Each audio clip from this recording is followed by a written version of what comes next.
Hello friends, GK hub CGPSC के इस YouTube channel पर आपका स्वागत है। इससे पहले इस चैनल का नाम सीजीपीएससी लर्निंग हुआ करता था, क्योंकि ये मेरा पर्सनल चैनल था। लेकिन अब मेरी जो ऑफलाइन क्लासेस जो चलती है, हमारी जो ऑफलाइन क्लासेस चलती है मुंगेली में, उसमें हमारी सभी टीम अब इस ऑनलाइन प्लेटफॉर्म में उतरने वाली है। तो आज से इस चैनल का नाम होने जा रहा है, याद रखिएगा, जो हमारे पहले चैनल का नाम था सीजीपीएससी लर्निंग, वो अब से इस चैनल का नाम होने जा रहा है जीके हब। याद रखना इस चीज़ को, जीके हब सीजीपीएससी। चैनल का नाम क्या होने जा रहा है? GK hub CGPSC. और बहुत जल्द आपसे हमारी पूरी टीम इंट्रोड्यूस होगी, जिसमें कमल सर, राकेश सर, अंकित सर और मैं, तो अब हम चारों टीचर इसमें आपके सामने इंट्रोड्यूस होंगे। बहुत जल्द सेटअप बैठने वाला है और इस सेटअप के साथ ही हम सभी सर आपके सामने रूबरू होंगे, आपके सामने होंगे और सभी क्लासेस यूट्यूब पर फ्री चलाई जाएंगी, जिसके तहत आपको हर प्रकार की, चाहे वो व्यापम की हो, चाहे वो सीजीपीएससी की हो, चाहे वो अदर कॉम्पिटिटिव एग्ज़ाम्स की हो, हर प्रकार की क्लास आपको यूट्यूब में मिल जाएगी। ठीक है, तो उसके लिए पूरी टीम को इंट्रोड्यूस कराने के में अभी आप कुछ समय है, लेकिन तब तक आप छत्तीसगढ़ की क्लास को कंटिन्यू रखिए। कल की क्लास में हमने ये पढ़ा कि छत्तीसगढ़ को बनने से पहले मध्य प्रदेश से अलग होकर छत्तीसगढ़ जो अलग पृथक राज्य बना, उसके लिए हमको क्या क्या दिक्कतों का सामना करना पड़ा। जिसमें हमने ये देखा कि 25 जुलाई 2000 को लोकसभा में एक विधेयक आया, जो 31 जुलाई 2000 को पास हो गया। 3 अगस्त 2000 को राज्यसभा में इसको पेश किया गया, जो 9 अगस्त सन 2000 को यहाँ से भी पास हो गया राज्यसभा से। और यही विधेयक जो है वो 28 अगस्त को तत्कालीन राष्ट्रपति KR नारायण जी के पास गया और उनका इस अधिनियम में इस विधेयक में क्या हो गया? हस्ताक्षर हो गया। याद रखिए, जब तक ये राष्ट्रपति के पास नहीं गया था तब तक ये क्या था? ये था तब तक विधेयक। अगर कोई विधेयक को इंग्लिश में क्या बोलेंगे? इसको बोले जाएगा बिल। अगर कोई भी बिल दोनों सदन में है तब तक वो, याद रखिएगा, बिल ही कहलाएगा। अगर कोई भी प्रस्ताव अगर दोनों सदन में है तब तक वो बिल कहलाएगा, विधेयक कहलाएगा। अगर इसमें राष्ट्रपति का साइन हो जाए तब ये क्या कहलाएगा? कानून कहलाएगा या अधिनियम कहलाएगा। तो जब तक लोकसभा और राज्यसभा में था तब तक ये क्या कहलाया? मध्य प्रदेश पुनर्गठन विधेयक। क्या कहलाया ये? मध्य प्रदेश पुनर्गठन विधेयक। जैसे ही ये राष्ट्रपति का साइन हुआ तो ये कहलाया मध्य प्रदेश राज्य पुनर्गठन अधिनियम। और एक अधिनियम कब लाया गया था? ये लाया गया था सन 2000। ठीक, जैसा कि 1956 में भारतवर्ष में 14 राज्य और 6 केंद्र शासित प्रदेश बनाए गए थे, तो 14 राज्यों में भारत को डिवाइड कर दिया गया था। इसके लिए कौन सा अधिनियम लाया गया था? राज्य पुनर्गठन अधिनियम। वैसे ही मध्य प्रदेश को फिर से क्या किया जा रहा था? मध्य प्रदेश को 2 हिस्सों में तोड़ा जा रहा था, एक तो खुद मध्य प्रदेश और दूसरा छत्तीसगढ़। तो मध्य प्रदेश राज्य का फिर से क्या किया जा रहा था? पुनर्गठन। और इसीलिए क्या लाया गया था? एक विधेयक लाया गया, जिसको राष्ट्रपति के साइन से क्या बन गया? वो अधिनियम बन गया। और ये कब लाया गया? 2000 में। इसलिए इस अधिनियम या इस विधेयक का नाम क्या था? मध्य प्रदेश राज्य पुनर्गठन अधिनियम सन 2000। याद रखिए, ठीक है, ये लाया गया। और इसी अधिनियम के तहत ही छत्तीसगढ़ राज्य को, याद रखें, छत्तीसगढ़ को मध्य प्रदेश से अलग कर देश का 26वां राज्य बनाया गया। और इस अधिनियम को, जो ये अधिनियम बना है मध्य प्रदेश राज्य पुनर्गठन अधिनियम, इस अधिनियम को भारत के राजपत्र में, ठीक है, राजपत्र में प्रकाशन करना जरूरी है। तो भारत के राजपत्र में अधिनियम संख्या 28, अधिनियम संख्या 28 में इसको क्या किया गया? 28 में इसको अधिसूचित किया गया या शामिल किया गया, अधिसूचित किया गया। याद रखिए, ये भी इम्पोर्टेंट है। भारत के राजपत्र के कौन से अधिनियम की संख्या में इस अधिनियम को क्या किया गया? मध्य प्रदेश राज्य पुनर्गठन अधिनियम 2000 के तहत इसको शामिल किया गया। तो अधिनियम संख्या 28 में इसको शामिल किया गया था भारत के राजपत्र में प्रकाशन के समय। ठीक, याद रखिए। तो कौन से अधिनियम से छत्तीसगढ़ मध्य प्रदेश से अलग हुआ? मध्य प्रदेश राज्य पुनर्गठन अधिनियम, ठीक, सन 2000। और इसी को क्या किया गया फिर, यही भारत के राजपत्र में अधिनियम संख्या 28 के अंतर्गत क्या किया गया, इसको राजपत्र में प्रकाशित किया गया। ठीक है, इतना कल की वीडियो में देख लिए थे। कुछ ये था, इसको बताना शायद भूल गया था, इसलिए आपको याद रखिएगा कि विधेयक का नाम क्या था जो आप पढ़े हैं ये। ठीक, तो राज्य कब बना हमारा? 1 नवंबर सन 2000। क्या हुआ? इस समय छत्तीसगढ़ का गठन हुआ। छत्तीसगढ़ का गठन कब हुआ? 1 नवंबर सन 2000। इसी गठन के समय ही याद रखिएगा, राज्य में छत्तीसगढ़ में उस समय कितने जिले थे अगर आपसे बोल दिया जाए तो?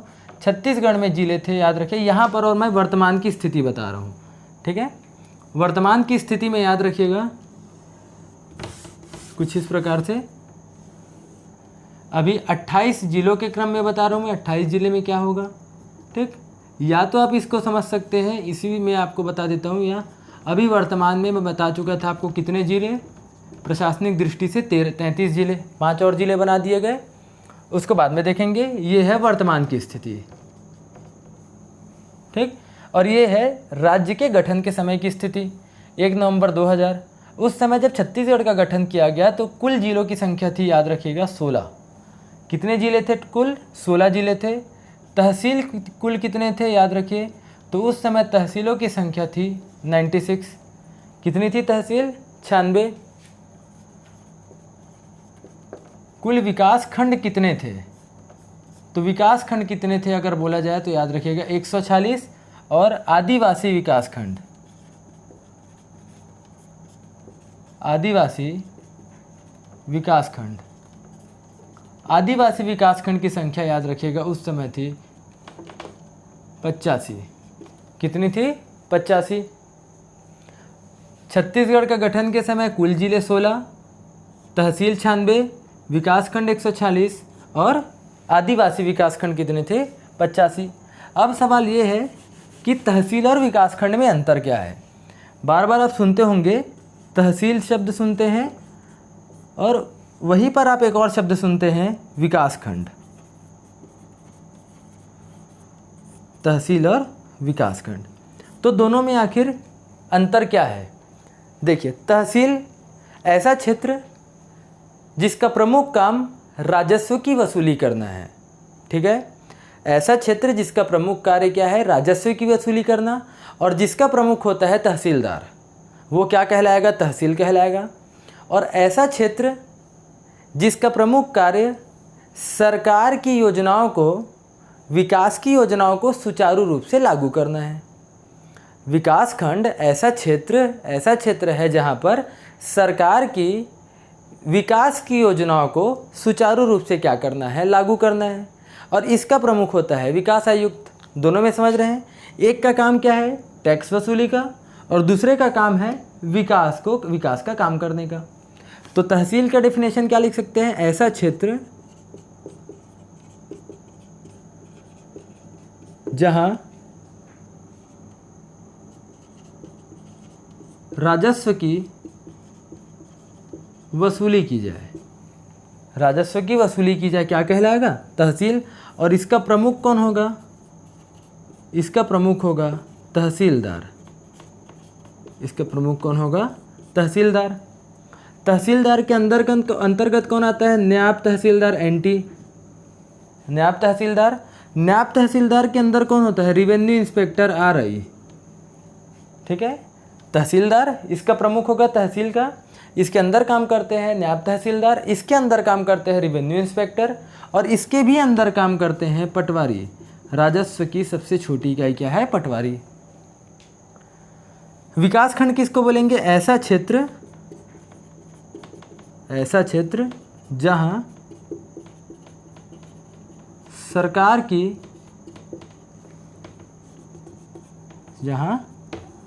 सरकार के विकास की योजनाओं को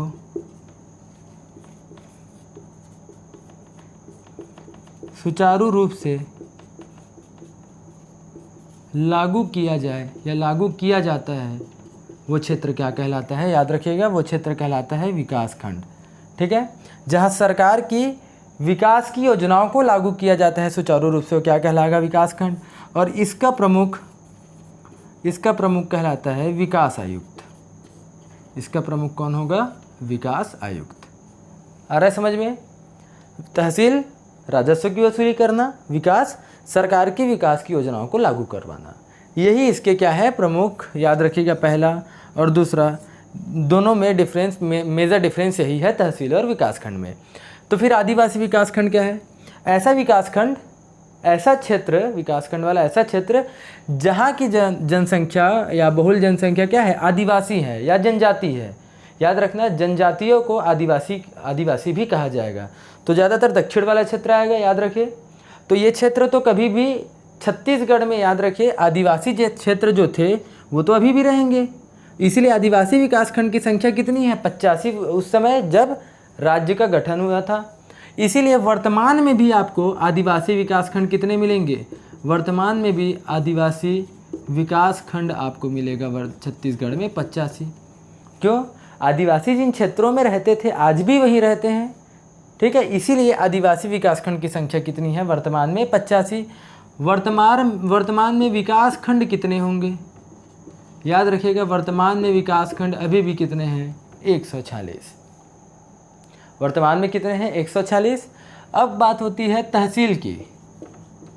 वर्तमान में कितने तहसील हैं? वर्तमान में याद रखिए, अभी सरकार के द्वारा मार्च 2022 में, 1 मार्च के आसपास की बात है, 1 मार्च 2022 में सरकार के द्वारा फिर से 23 नए तहसील बनाने की घोषणा की गई। और इन 23 तहसीलों के साथ छत्तीसगढ़ में वर्तमान में 203 तहसील हो गए हैं। याद रखिएगा, वर्तमान में कितने तहसील छत्तीसगढ़ में बोला जाए तो 203, 23 नए तहसील को मिलाकर। और वर्तमान में कितने ज़िले बोला जाए तो वर्तमान में अभी देखा जाए तो 33 ज़िले हो गए हैं। ठीक है, बट इनका अभी तक एरिया डिसाइड नहीं हुआ है अच्छे तरीके से। जब भी इसका प्रॉपर एरिया डिवाइड हो जाएगा तब इसको हम 33 ज़िलों को पूरा का अच्छे से इसको डिटेल में कवर करेंगे। अभी समझिए 33 ज़िले हैं, जिसमें आपके 28 ज़िले थे, 5 ज़िले अभी बनाए गए वर्तमान में। पहला था आपका सारंगढ़, आपका कौन सा बनाया गया? पहला बनाया गया मोहला मानपुर वाला, दूसरा बनाया गया था बिलाईगढ़ सारंगढ़ वाला, तीसरा शक्ति बनाया गया था, चौथा बनाया गया था आपका मनेन्द्रगढ़ चिरमिरी भरतपुर वाला, और पांचवा अभी तत्काल बनाया गया है, याद रखें 2022 में, खैरागढ़, छुई खदान और गंडई वाला क्षेत्र। मैं आपको ये कंप्लीट 33 ज़िले आपको बता चुका हूँ ज़िले वाले क्लास में। याद रखें, अगर आप उस वीडियो को नहीं देखे हैं तो उस वीडियो को आप मेरे प्लेलिस्ट में जाकर आप कंप्लीट वीडियो देख सकते हैं, अगर आपको पूरा डिटेल छत्तीसगढ़ की क्लास को देखना है जिलोवार। ठीक, ये है 1 नवंबर के समय की स्थिति, जब राज्य में जिले, तहसील, विकासखंड और आदिवासी विकासखंड कितने थे। और ये है वर्तमान की स्थिति। वर्तमान में जिले हैं 33, तहसील है 203, विकासखंड है 146 और आदिवासी विकासखंड आपको मिलेगा कितना? 85 मिलेगा। ठीक है, ये रहा कुछ। याद रखिए, ये कुछ फैक्ट आपको याद रखना है। चल अब देखते हैं कि जो 33 ज़िले बने हैं उन 33 ज़िलों में कौन कौन से ऐसे ज़िले हैं या कौन कौन से संभाग के अंतर्गत नए नए ज़िले को शामिल किया गया है, ये भी देख सकते हैं। ठीक है, तो पहला याद रखें, अगर आपको पूछा जाए कि इसमें आप लिख दीजिएगा, पहला लिखिएगा संभाग। इसी में एक चार्ट के माध्यम से आपको बताया जा रहा है। पहला है संभाग, ठीक है। दूसरे में आपको लिखना है गठन, इस संभाग का गठन कब हुआ। तीसरे में लिखना है जिला, या कितने जिले शामिल है, जिले लिख सकते हैं। चौथा आपको लिखना है क्षेत्रफल, क्षेत्रफल के आधार पर कौन सा जिले कितने नंबर में आएगा। और पांचवा आपको लिखना है, याद रखिएगा, जनसंख्या, किस संभाग की जनसंख्या कितनी है या कितनी अधिक है। तो इसको एक काम करते हैं, हम जनसंख्या यहाँ लिख देते हैं और यहाँ पर लिख देते हैं जिले, क्योंकि यहाँ पर आपको थोड़ा लंबा लगेगा अगर आपको लिखना रहा तो, ठीक है। तो कितने हो गए, 5 कॉलम बने हैं। पहला कौन सा बना है, पहला बना है संभाग, संभाग का नाम रहेगा, ठीक। दूसरे में गठन, तीसरे में रहेगा जनसंख्या, चौथे में है क्षेत्रफल और पांचवें में है इस संभाग के अंतर्गत कौन कौन से जिले शामिल है। तो पहला संभाग कौन सा देखें, पहला देख सकते हैं आप रायपुर। पहला संभाग कौन सा होगा, रायपुर। याद रखें इस संभाग के, ये जो संभाग है रायपुर संभाग, इसका गठन किया गया 1862 में, जब छत्तीसगढ़ को स्वतंत्र संभाग बनाया गया। उसी समय चूँकि उसका मुख्यालय कहाँ पर था, रायपुर में, इसलिए आप ये कह सकते हैं कि रायपुर संभाग का गठन भी कब किया गया, 1862 में, ठीक। सेकंड देख सकते हैं, अभी केवल अपन गठन देख रहे हैं। दूसरा है बिलासपुर, तीसरा आप बोल सकते हैं बस्तर, तीसरा क्या है, बस्तर, और चौथा है सरगुजा, और पांचवा याद रखिएगा, पांचवा है दुर्ग, ठीक। दिख रहा होगा आपको, पांचवा क्या है, दुर्ग है। तो पहला कौन सा था, याद रखिएगा, पहला था रायपुर जिसकी स्थापना हुई थी 1862 में। सेकंड आएगा, सेकंड आपको मिलेगा कौन सा, याद रखिए, सेकंड है बिलासपुर, इसकी स्थापना हुई 1957 में। तो क्वेश्चन है कि छत्तीसगढ़ में देश के, या बोल सकते हो आज़ादी से पहले छत्तीसगढ़ में कुल कितने संभाग थे। आज़ादी से पहले, भारत की आज़ादी से पहले देश राज्य में, छत्तीसगढ़ राज्य में कुल कितने संभाग थे। तो देश आज़ाद हुआ 1947 में, और 1862 में स्थापना हुई रायपुर की, और दूसरा संभाग कब बना, 1957 में। तो आज़ादी से पहले छत्तीसगढ़ में केवल कितने संभाग थे, एक थे, और उसका नाम क्या है, रायपुर। स्थापना 1862। सेकेंड है बिलासपुर जिसकी स्थापना हुई 1957। बस्तर की स्थापना हुई थी 1981 में, याद रखिएगा, बस्तर की स्थापना कब हुई, 1981। सरगुजा की स्थापना हुई, याद रखिए, सन 2008, और दुर्ग की स्थापना हुई थी 2013। ये डेट आपको याद रखना है, इससे क्वेश्चंस बनते हैं। रायपुर संभाग बोल रहा हूँ, याद रखिएगा, शहर नहीं है। रायपुर संभाग की स्थापना हुई 1862, बिलासपुर संभाग की स्थापना हुई 1957, बस्तर संभाग की स्थापना 1981, सरगुजा संभाग की स्थापना 2008, और दुर्ग संभाग की स्थापना कब हुई, 2013 में। अगर आप जनसंख्या की बात करते हैं तो जनसंख्या में याद रखिएगा सर्वाधिक जनसंख्या होगी कौन से राज्य की, कौन से संभाग की होनी चाहिए, सर्वाधिक जनसंख्या। याद रखिए, अगर आप बात करते हैं जनसंख्या की तो सबसे ज़्यादा जनसंख्या होगी बिलासपुर की। अगर आप संभाग की बात कर रहे हैं तो बिलासपुर आएगा, ठीक। नोट करके आप यहाँ पर लिख सकते हैं, सर्वाधिक जनसंख्या किस संभाग में है पूछा जाएगा तो बिलासपुर में। लेकिन अगर आपसे क्वेश्चन ये कर दिया जाए कि कौन से जिले में सर्वाधिक जनसंख्या है छत्तीसगढ़ में जनसंख्या, अगर आपसे ये कर दिया जाए, क्वेश्चन किया जाए कि कौन से संभाग में, 5 संभाग है हमारे छत्तीसगढ़ में, किस संभाग में जनसंख्या सर्वाधिक है, तब आपको लगाना है कौन सा, बिलासपुर। लेकिन संभाग के अंतर्गत तो कई सारे जिले आते हैं, तो आपसे ये क्वेश्चन पूछ दिया जाए कि छत्तीसगढ़ के किस जिले में सर्वाधिक जनसंख्या है, तब आपको लगाना है रायपुर, ठीक है। लेकिन हम अभी जनसंख्या के लिए, अभी हम क्या पढ़ रहे हैं, संभाग पढ़ रहे हैं। तो सर्वाधिक जनसंख्या कहाँ होगी, किस संभाग में होगी, बिलासपुर संभाग में। दूसरी होगी, याद रखिएगा, ये है आपका रायपुर संभाग में, ठीक। सर्वाधिक जनसंख्या बिलासपुर संभाग, सर्वाधिक सेकंड में आ जाएगा, याद रखिएगा, रायपुर संभाग। तीसरे में याद रखिए कौन आ जाएगा, दुर्ग संभाग जनसंख्या में। चौथे में है सरगुजा, और पांचवें में याद रखिएगा कौन सा है, बस्तर संभाग। समझ आ रहा है, बस्तर संभाग जनसंख्या में सबसे पिछड़ा हुआ है, लेकिन यही बस्तर संभाग क्षेत्रफल में सबसे आगे है। अर्थात बस्तर में सबसे कम जनसंख्या निवास करती है, लेकिन क्षेत्रफल के आधार पर सबसे बड़ा संभाग कौन सा है, बस्तर है। और सेकंड याद रखिएगा, या बोल सकते हैं सेकंड लास्ट में जनसंख्या में चौथे नंबर पर कौन है, सरगुजा है। लेकिन दूसरे नंबर पर सबसे बड़ा संभाग कौन सा है, सरगुजा संभाग। देखिए उल्टा कीजिए, जनसंख्या में सबसे कम है बस्तर में, लेकिन क्षेत्रफल में पहला है। सरगुजा में चौथे नंबर पर है, सेकंड लास्ट में, और क्षेत्रफल में क्या हो जाएगा, सेकंड नंबर पे है। तीसरे में याद रखिएगा, अगर आपसे पूछा जाए तो तीसरे नंबर पर आता है बिलासपुर। मतलब जनसंख्या और क्षेत्रफल दोनों में, संभाग के अनुसार देखा जाए तो जनसंख्या और क्षेत्रफल दोनों में बिलासपुर बड़ा है रायपुर से। देखिए यहाँ पर भी जनसंख्या में तो ज़्यादा है ही, साथ ही साथ क्षेत्रफल में भी बिलासपुर जो है वो रायपुर संभाग से बड़ा है। चौथे में आ जाएगा, याद रखिएगा, रायपुर, और सबसे छोटा संभाग है वो है दुर्ग संभाग। ये याद रखिएगा, ये इम्पॉर्टेंट है। अब यहाँ पर है, बात आती है रायपुर की। तो रायपुर में कौन कौन से ज़िले आएंगे तो मैं आपको बता चुका हूँ मैप में। अगर आपने मेरा पुराना वीडियो नहीं देखा है तो मैं फिर से बोलूँ कि आप मेरी प्लेलिस्ट में जाकर मेरी सभी पुरानी वीडियोस देख सकते हैं, जिसमें मैंने 28 ज़िले और 33 ज़िले सभी को पूरे डिटेल में बताया है, कौन सा लोकेशंस, कौन सा ज़िले का लोकेशन कहाँ कहाँ पर है। तो भी से आज हम इसमें देख लेते हैं कि रायपुर में कौन कौन से ज़िले शामिल होंगे। तो रायपुर में याद रखिएगा कौन कौन से ज़िले होंगे। सबसे पहले आ जाएगा खुद एक रायपुर होगा, मैं शॉर्ट में लिखते जा रहा हूँ, कौन कौन सा होगा, रायपुर होगा। रायपुर के अलावा होगा बलौदा, हिंदी में लिख रहा हूँ बलौदा बाज़ार। रायपुर के अलावा कौन होगा, बलौदा बाज़ार। बलौदा बाज़ार के अलावा हो जाएगा, याद रखिएगा, महासमुंद। और महासमुंद के अलावा कितनी याद रखना कितने हो जाएंगे, उसके बाद हो जाएगा गरियाबंद। और गरियाबंद के अलावा क्या आ जाएगा आपका, धमतरी।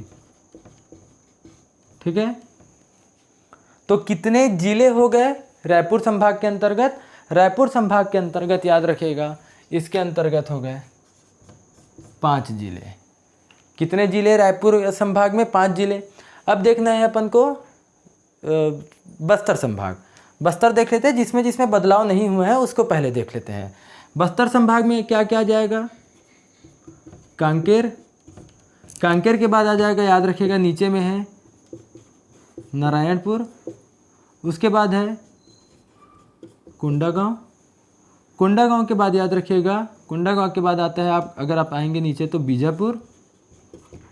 बीजापुर के बाद आ जाएगा सुकमा। सुकमा के बाद आ जाएगा दंतेवाड़ा। और दंतेवाड़ा के बाद है बस्तर।